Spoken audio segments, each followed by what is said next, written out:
नमस्कार दोस्तों, मैं आपका दोस्त लोकेश टंडन। बोल बम बम बम, कुछ इसी तरह के जयकारों की गूंज आज पूरे देश भर में सुनाई दे रही है, क्योंकि आज मौका ही ऐसा है। आज महाशिवरात्रि के इस पावन अवसर पर आपको सीधा लेकर चलते हैं मेरठ के प्राचीन और सुप्रसिद्ध मंदिर ओगरनाथ। बोल बम बम बम के जयकारे एक बार फिर शिवालय में गूंज उठे हैं और इस वक्त हम मौजूद है मेरठ के ओगरनाथ मंदिर में। ये काफी पुराना मंदिर है, ऐतिहासिक भी इसका अपना अलग ही महत्व है और काफी प्राचीन मंदिर भी है ये। अगर हम ऐतिहासिक जो इसकी खूबियां है उसकी बात करें तो कहा जाता है कि भारत की जो आजादी की क्रांति थी वो इसी मंदिर के प्रांगण से शुरू हुई थी और प्राचीन काल का भी इसका अपना अलग ही महत्व है। यहाँ जो शिवलिंग है वो स्वयंभू है। आज महाशिवरात्रि है और ऐसे में तमाम जो भक्त हैं वो जो शिव शंकर का, भगवान आशुतोष का जलाभिषेक करने के लिए आ रहे हैं। देखो लंबी लंबी जो लाइनें हैं, लंबी लंबी जो कतारें हैं वो यहाँ पर लगी हुई है। काफी जो लोग हैं वो सुबह लगभग 4 बजे से ही यहाँ पर लाइनों में लगे। आपको मंदिर के अंदर भी देख लेंगे, मंदिर के अंदर भी आपको दिखाएंगे कि यहाँ जो जलाभिषेक किया जा रहा है भगवान आशुतोष का वो किस तरह किया जा रहा है। तो देखिए तमाम छोटे छोटे बच्चे भी, महिलाएं भी, बुजुर्ग भी, तमाम लोग यहाँ पर हैं और जो मंदिर जो कमेटी है उसकी जो व्यवस्था है वो भी काफी जो बेहतर है, वो व्यवस्था यहाँ पर की गई है। भगवान जो आशुतोष है, भगवान आशुतोष के आपको लाइव दर्शन भी करा रहे हैं। देखिए भगवान आशुतोष के दर्शन आपको यहाँ सीधे अपने टीवी स्क्रीन पर हो रहे हैं। भगवान आशुतोष का जो जलाभिषेक है यहाँ किया जा रहा है और लोग जो भक्त है, भक्तों की भीड़ भी यहाँ पर काफी संख्या में उमड़ी हुई है। यहाँ काफी जो भीड़ है वो आप देखिए, मैं सावन से कहूँ एक बार वो शिवलिंग के दर्शन कराए, क्योंकि ये जो शिवलिंग है इसके माध्यम इसके दर्शन माध्यम से ही लोगों की जो मनोकामनाएं हैं वो पूर्ण हो जाती है। कहा जाता है कि जो भक्त यहाँ आते हैं और यहाँ पर आकर भगवान आशुतोष से जो मनोकामना मानते हैं वो भगवान आशुतोष की मनोकामना भगवान आशुतोष की मनोकामना पूर्ण करते हैं। क्या नाम आपका? विजेंद्र कुमार। भाजपा क्या क्या व्यवस्था की गई है इस महाशिवरात्रि पर? बाबा की वही पुरानी व्यवस्था चल रही है, जो है बढ़िया है, सब कोई दिक्कत नहीं है, कोई दिक्कत नहीं है किसी प्रकार की। भगत अपने जो है दर्शन कर रहे हैं, सबको दर्शन जो है बढ़िया हो रहे हैं। सुबह 4 बजे से लोगों की भीड़ लगी हुई है बाहर, तो कब तक जलाभिषेक चलेगा? ये तो पूरी रात चलेगा, पूरी रात चलेगा। कितनी संख्या मानते हैं इस बार भक्तों की यहाँ पर? इस बार पहले से जस्ट जोड़ी है समझ लीजिए। अच्छा, कोविड के चलते कुछ दिन के थम गया था, लेकिन एक बार फिर तालाब दिखाई दे रहा है। हाँ तालाब है, तालाब है। जब तक पीएम साहब आए तो जब से और ज्यादा मंदिर की प्रतिष्ठा बढ़ी है और जो है मंदिर का नाम रोशन हुआ। तो बिल्कुल यहाँ देखिए काफी जो तालाब है भक्तों का वो उमड़ा हुआ है। अब मंदिर में एक बार फिर बोल बम बम बम के जयकारे गूंजने लगे। दोस्तों, इस मंदिर का ऐतिहासिक और पौराणिक दोनों ही तरह का महत्व है। ऐतिहासिक महत्व की बात करें तो 1857 की आजादी का बिगुल है वो इसी मंदिर प्रांगण से फूंका गया था। यही कुएं पर बैठ के हमारे स्वतंत्र सेनानी योजना बनाया करते थे। तो वहीं अगर हम पौराणिक महत्वता की बात करें, मान्यता की बात करें, तो बताया जाता है कि यहां जो शिवलिंग है वो हजारों साल पुरानी स्वयंभू शिवलिंग है और जो भी भक्त सच्चे मन से इस शिवलिंग का जलाभिषेक करता है भगवान आशुतोष उसकी सभी मनोकामनाएं पूर्ण करते हैं। तो इन दोनों विषयों पे ज्यादा जानकारी देने के लिए आज हमारे साथ मौजूद हैं इस मंदिर के मुख्य पुजारी श्री गिरधर जी। उन्हीं से जानते हैं कि क्या महत्वता है इस मंदिर की ऐतिहासिक और पौराणिक। ओगरनाथ मंदिर के बड़े पुजारी जी हमारे साथ हैं, उनसे बातचीत करेंगे। पुजारी जी बहुत बहुत स्वागत है एलटीवी पे आपका। अच्छा पुजारी जी, सबसे पहले मैं इस मंदिर के इतिहास के बारे में जानना चाहूंगा और कितना प्राचीन है ये मंदिर? ये बाबा भोलेनाथ जी का मंदिर जो है बहुत प्राचीन है, कोई इसका सीमित समय नहीं है, लेकिन हमारी 7 पीढ़ी तो हमारी देखती आ रही है। आज 7 पीढ़ी हो गई। सन 1857 से पहले से हम ही लोग देख रहे हैं। उससे पहले कितना प्राचीन है ये प्रभु जाने, लेकिन पूर्वजों का ये कहना था कि स्वयंभू शिवलिंग है, स्वयं प्रकट हुए थे। यहाँ पर सन 1857 से पहले गौशाला थी। गौशाला में बाबा तुलापति जी थे, वो जो है गायों की सेवा करते थे, घास छीलते थे, ये सब कार्य उनका था। काली पलटन फौज थी, उसी में कार्यरत थे। उसके पश्चात जो है धीरे धीरे जो है अंग्रेजों की जो प्रताड़ना थी वो बढ़ती गई। आखिर में कुछ दिन बाद गाय और सूअर के चर्बी से बने हुए कारतूस आने लगे। 10 मई सन 1857 को इसी मंदिर से जो है प्रथम स्वतंत्रता संग्राम की जो है शुरुआत की, और जो आखिरी में सन 47 तक चलता रहा। 47 में हमारे देश को आज़ादी मिली जा करके। मूल रूप से यह अघोरनाथ जी का मंदिर वही था। सन 60-62 में जो है अब आकर के नए मंदिर का निर्माण हुआ, और जनता की भीड़ को देखते हुए आर्मी ने मंदिर जो है सिविलियंस को दे दिया है। तो यहाँ पर जो है बड़ा मंदिर का जीर्णोद्धार किया गया, और उसके पश्चात बाबा की कृपा से मेला लगने लगा और बहुत भीड़ होने लगी, अपार भीड़ होने लगी। सभी भक्तों की मनोकामनाओं की पूर्ति होने लगी। आज जो है बाबा का शिवरात्रि का पर्व भी है, इसमें जो है मेला चल रहा है बाबा अघोरनाथ जी का।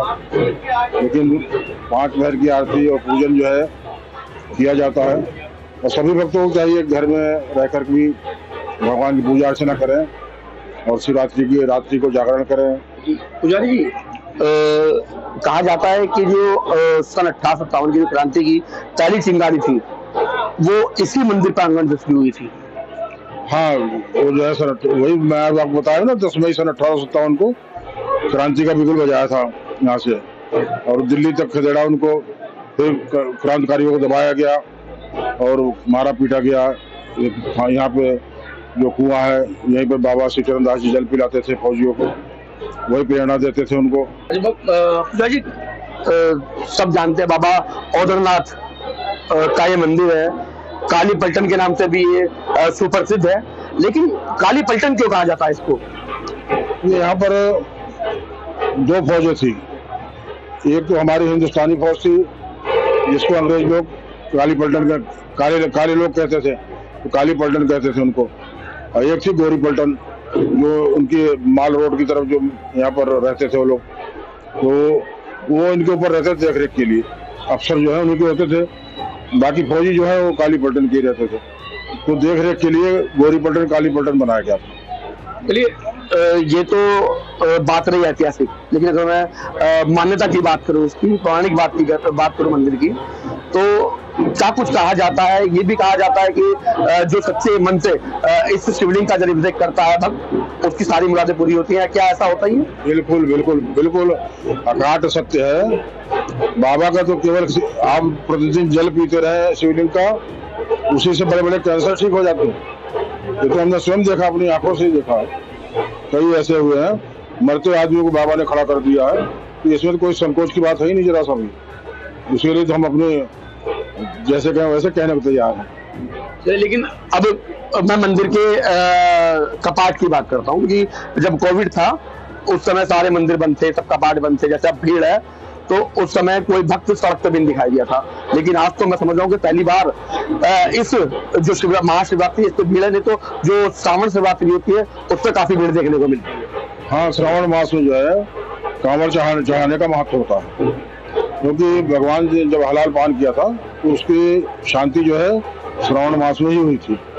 तो इसलिए उसमें श्रावण मनन और बाबा का जलाभिषेक करने से, तीर्थों से जल लाके चढ़ाने से भोलेनाथ बहुत प्रसन्न होते हैं। इसलिए श्रावण मास में कांवड़ का जल चढ़ाने का प्रभाव प्रावधान है। देखिए पुजारी जी, मैं देख रहा हूँ कि इस बार देखिए मैं सावन जगह सामान एक बार दिखाई, ये जो कंट्रोल रूम में बना जो सीसीटीवी कैमरे पर जो स्क्रीन है, इसमें आप देखिए लगातार जो भक्त है वो किस तरह जलाभिषेक कर रहे हैं, उनको जबरदस्ती पकड़ पकड़ के निकाला जा रहा है अंदर से।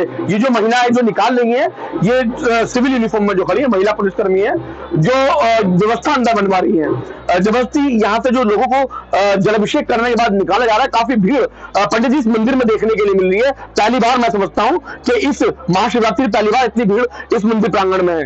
हाँ बिल्कुल, आपको कहना सत्य है। काफी दूर दूर से भक्तजन आ रहे हैं, हमारे ग्रामीण इलाकों से आ रहे हैं, हरिद्वार से, देहरादून से और मुजफ्फरनगर से, काफी दिल्ली से, काफी भक्त दिल्ली से आए हुए हैं। रात्रि के 2 बजे से आके गेट पर बैठे रहे, 3:30 बजे गेट के बाट खुले हैं, मंगल आरती हुई, उसके पश्चात से जो है बाबा की लाइन लगी हुई है और अपार श्रद्धा है भक्तों में, विश्वास इतना है कि सबकी जिसकी मनोकामना पूर्ति होती है। कारण क्या है इतनी भीड़ का, इतने लोगों में जनसैलाब का? तो कारण यही है कि बाबा सबकी सुनते हैं, भोलेनाथ है। कहीं ये कारण तो नहीं है मोदी जी यहाँ पर मंदिर में आए थे? वो भी हो सकता है कारण, लेकिन मोदी जी का तो कारण है ही। वो तो यहाँ की मांग थी जनता की कि मोदी जी मंदिर में आए, मेरठ में आए, भक्तों से मिले सबसे। लेकिन उसके अलावा भी काफी समय बाद जो है इतनी अपार भीड़ देखने को मिली है। और मुख्यतः जो है हमें लगता है कि मोदी जी के आने से ही जो है लोगों में श्रद्धा, जागरूकता, क्योंकि पूरे देश ने देखा उसे। पंडित जी, पुजारी जी, मैं जानना चाहूंगा आपसे, क्योंकि अब बात अगर मोदी जी की आती है, मोदी जी पूरे मंदिर प्रांगण में सिर्फ आप ही से मिले थे, तो क्या क्या उस दिन बात हुई थी, कितनी देर रहे थे मोदी जी योगी जी यहाँ पर? देखिए, मोदी जी जो है केवल 5 मिनट मंदिर के अंदर रहे हैं, पूजा अर्चना कराई उनकी, और मैं थोड़ा सा बात किया उन्होंने कि महाराज जी यही है, तो हमने कहा जी यही है। बाकी वो जानते हैं इतिहास सारा। तो उसके बाद हाथ जोड़ करके पूजा करके और बाहर निकले। अच्छा, क्या उनसे पहले भी कोई प्रधानमंत्री यहाँ पर आए इस मंदिर में? हमारी जानकारी में 2-3 पीढ़ियों में तो कोई नहीं आया। अच्छा, एक जो संत हैं, मुख्यमंत्री हमारे प्रदेश के संत हैं योगी आदित्यनाथ, वो खुद प्रमुख हैं गोरक्षपीठ के, वो भी यहाँ पर आए थे। हाँ, वो तो खैर हमारे संप्रदाय के ही है अमरनाथ के, तो उनका तो आना लाजमी है ही था। लेकिन वैसे भी बहुत भक्त आदमी है, बहुत श्रद्धालु हैं, बड़े प्रेमी आदमी है योगी जी। जरा सा भी उनमें ये नहीं कि मैं मुख्यमंत्री हूँ या कोई ऐसा गर्व नहीं है उनके अंदर। साधारणतः आके जैसे एक संत से मिलते हैं उसी प्रकार से हमसे ही मिला। श्री आनंदी बहन जी भी आई थी, महामहिम, वो भी बड़े प्रेम से मिली है। तो ये तो संत परंपरा जो है हमारे देश की वो है, शुरू से ही चली आ रही है। आज से नहीं, चाणक्य के समय से आ रही है, भगवान श्री राम के समय से गुरु को साथ लेकर के राजा लोग चलते थे, उनकी बातें मानते थे, सुझाव लेते थे, तो इसी तरह देश की प्रगति होती थी। तो कहाँ कहाँ घूमे, क्या क्या देखा उन लोगों ने यहाँ पर? आए सर्वप्रथम बाबा अमरनाथ जी के जलाभिषेक किया, उसके बाद आकर के माता दुर्गा के दर्शन किए, फिर शहीद स्मारक बना हुआ जो हमारा सन 1857 का, उसे माल्यार्पण किया, उनको अपनी श्रद्धांजलि अर्पित की मोदी जी ने। और उसके पश्चात जो है राधा गोविंद मंदिर हो गया, वहाँ दर्शन किए। उसके पश्चात निकल करके बाहर गए, जो शहीद स्मारक हमारा दूसरा है, वहाँ पर गए वैशाली ग्राउंड में, वहाँ पर नमन किया। उसके बाद अपने रैली में गए हैं। अच्छा, पुराने समय की बात आपने करी कि भाई राजा जी भी अपने साथ में संतों को लेकर चला करते थे, तो नरेंद्र मोदी और योगी आदित्यनाथ की जोड़ी को किस रूप में देखते हैं आप? देखिए, योगी तो दोनों ही है, एक कर्मयोगी है, एक धर्मयोगी है। तो धर्म और कर्म जब मिलता है तभी देश की प्रगति होती है, इसलिए दोनों का रहना बहुत जरूरी है। तो क्या कहते हैं, पिछली जो सरकार हुआ करती थी और अब जो सरकार है, क्योंकि प्रदेश में योगी की सरकार है और देश में मोदी की सरकार है, ऐसे में धर्म के प्रति कुछ बदलाव आपने देखे हैं? कांवड़ियों की जो कांवड़ यात्रा थी उसमें कुछ बदलाव देखे हैं आपने? जो इसमें जो है बहुत ज्यादा बदलाव आया है। जो लोग हम लोग पहले असुरक्षित महसूस करते थे, हर जगह आने जाने में डर लगता था, रात्रि में, शाम को, सुबह मंदिर में ही यही चैन टूट जाती थी, घड़ी टूट जाती थी, मोबाइल चोरी हो जाते थे। लेकिन जब से इनका राज हुआ है, ना तो कोई मोबाइल चोरी की कोई शिकायत करते हैं, ना किसी की चैन टूटने की शिकायत आती है। ये पूरे देश की खुशहाली का एक रास्ता प्रशस्त हुआ है। भगवान भोलेनाथ की कृपा होगी तो आगे भी प्रोसेस होता रहेगा। अच्छा, क्योंकि उत्तरी भारत का सबसे बड़ा मेला और सबसे बड़ी यात्रा होती है कांवड़ यात्रा, तो उसमें क्या क्या बदलाव देखे आपने इस सरकार में? इसमें कांवड़ यात्रा के लिए जो पहले असुविधाएं थी, दिक्कतें थी हमारे कांवड़ भाइयों के लिए, वो सारी समाप्त की गई हैं। उनके लिए चिकित्सा व्यवस्था, जल व्यवस्था, भोजन पानी की व्यवस्था ये सरकार सब प्रकार से सहायता करती है और एक मानवीय अधिकारी को हर सभी वर्गों का ध्यान रखती है। ये नहीं कोई हिंदू या मुसलमान है, सभी का, सबका साथ सबका विकास लेकर के चलती है। अरे पुजारी जी, एक सवाल मैं आपसे पूछूं, क्योंकि लगातार लोग यही बता रहे हैं कि जो पिछली सरकार आई थी, सपा की सरकार जो आई थी इससे पहले भी, तो उसने कांवड़ यात्रा पे कई जगह रोक लगाई थी, उसने डीजे पे भी रोक लगा दी थी, मुख्यमंत्री योगी आदित्यनाथ ने पुष्प वर्षा की थी। तो भाजपा झूठ बोल रही है, सपा झूठ बोल रही है, समझ नहीं आ रहा ये तो आप ही बता दो कि आप तो काफी समय से देखता रहे हैं आप ये यात्रा। नहीं, जो योगी जी ने कहा है वो अकाट सत्य है, क्योंकि हम लोग तो यहाँ रहते हैं, हम जानते हैं हरिद्वार से कांवड़ आती है, कितनी असुविधाएं थी, कितनी दिक्कतें थी, चोरी डकैती हो जाती थी, कांवड़ चोरी हो जाती थी, कांवड़ियों को लूट लेते थे कई बार। लेकिन ये सब जो है स्वामी जी के आने से ये सारे रास्ते जो है सही हुए हैं, आने जाने की सभी व्यवस्थाएं हुई है, बहुत सुंदर व्यवस्था हुई है, जिसके लिए इनकी जितने, मैं तो भगवान से कहता हूँ कि जितनी दीर्घायु हो सकती है इनको दें। तो बहुत बहुत धन्यवाद पुजारी जी। पुजारी जी हमारे साथ है, श्रीधर पुजारी जी है, मंदिर के प्रमुख पुजारी हैं। मुख्यमंत्री योगी आदित्यनाथ के साथ साथ देश के प्रधानमंत्री नरेंद्र मोदी भी इस मंदिर में आए थे और पुजारी से मुलाकात भी की थी और बात भी की थी। उसके साथ साथ इस मंदिर के प्राचीन और इतिहास के बारे में उन्होंने जाना था। अभी चलेंगे और आपको उस कुएं से भी रूबरू कराएंगे जिस कुएं में बैठकर हमारे स्वतंत्रता सेनानी पानी पिया करते थे और अपनी तमाम योजनाएं बनाया करते थे।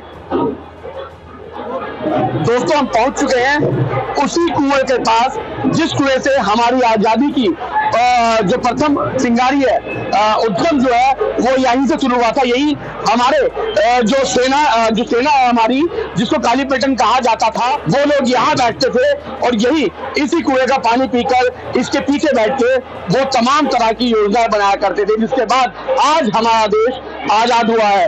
यहाँ पर देखिए, यहाँ शिलापट लगा दी गई है और इसको अब स्मारक के रूप में भी तैयार कर दिया गया है। मगर ये जो यहाँ शिलापट लगाई हुई है, मैं सावंत से कहूंगा एक बार शिलापट को दिखाए थोड़ा करीब जाके, तो एक साफ साफ आप देख सकते हैं, शब्दों में लिखा हुआ है कि प्रथम स्वतंत्रता संग्राम 1857 का उद्गम स्थल।